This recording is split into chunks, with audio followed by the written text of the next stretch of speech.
Simula na naman ng araw, panibagong sabak na naman sa lanasangan. Sisimulan sa pre-ship meeting na may kasamang dasal upang gabayan sa buong araw habang nasa lansangan. Tapos ang truck aming hihintayin, magsisimula na kapag ito ay dumating.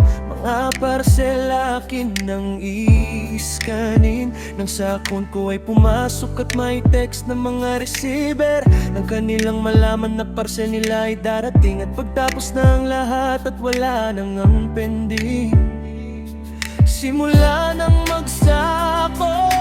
Siyempre yung huli ang nasa ilalim nito, atong malalaki papakintay ko ito sa motor na kadikit, isa-isang ikakapit gamit aking tape na binili sa Shopee.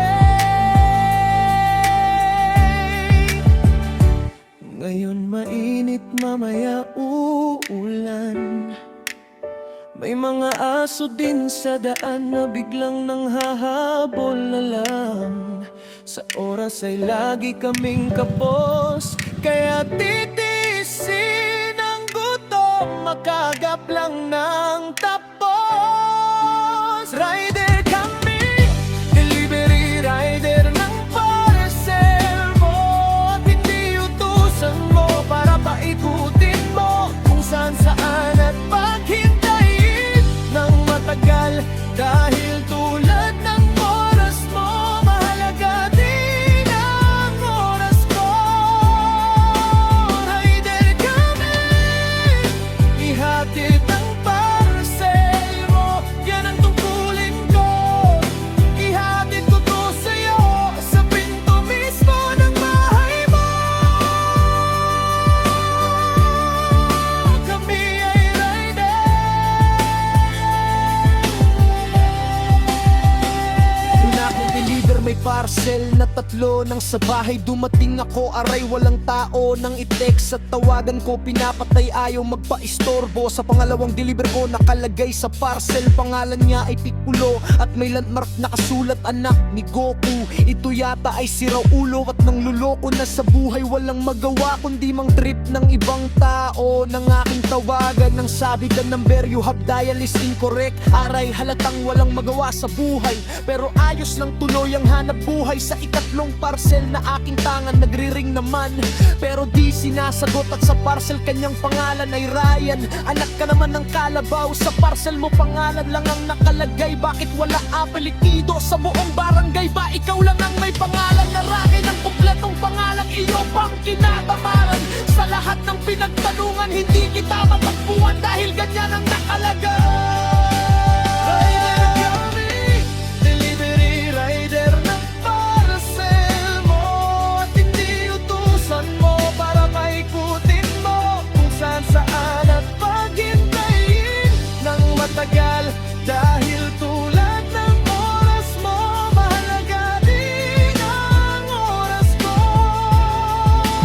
Rider kami, ihatid ang parcel mo, yan ang tungkulin ko. Ihatid ko to sa'yo sa pinto mismo ng bahay mo. Kami ay rider.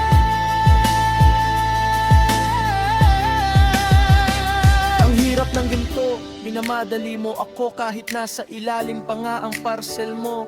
Ikaw ay aalis, yan ang sabi mo, kaya parcel mo ay unahin ko. Dahil mamaya ay walang tao sa pagdating ko. Bakit di na lang mag-iwan sa mabait na kapitbahay o sa malapit na tindahan? Lahat naman kayo mauna ang gusto, pero tao lang ako at isa-isahin ko lang kayo. Na syempre ang bahay na una kong dadaanan ay unang-una kong dedeliveran, para may kaayusan at sa oras gasolina ay hindi masayang. At sa iba naman na nagpapaantay hanggang sa makauwi sila sa kanilang bahay, sana ay mag-Gcash ka na lang dahil wala naman bayad sa amin ang overtime. Rider kami, delivery rider ng parcel mo, At hindi utusan mo para paikutin mo kung saan saan at paghintayin ng matagal. Dahil tulad ng oras mo, mahalaga din ang oras ko. Ay na kami, ihatid ang parcel mo, yan ang tungkulin ko. Ihatid ko to sa'yo, sa pinto mismo ng bahay mo. Kami ay rider at sa nakikinig ng kantang ito, at umorder online na gaya mo. Ang kantang to ay para sa'yo, sana ay maintindihan at maunawaan nyo ang mensahe na gusto ko iparating sa inyo. Ang laman ng puso at damdamin ng rider na tulad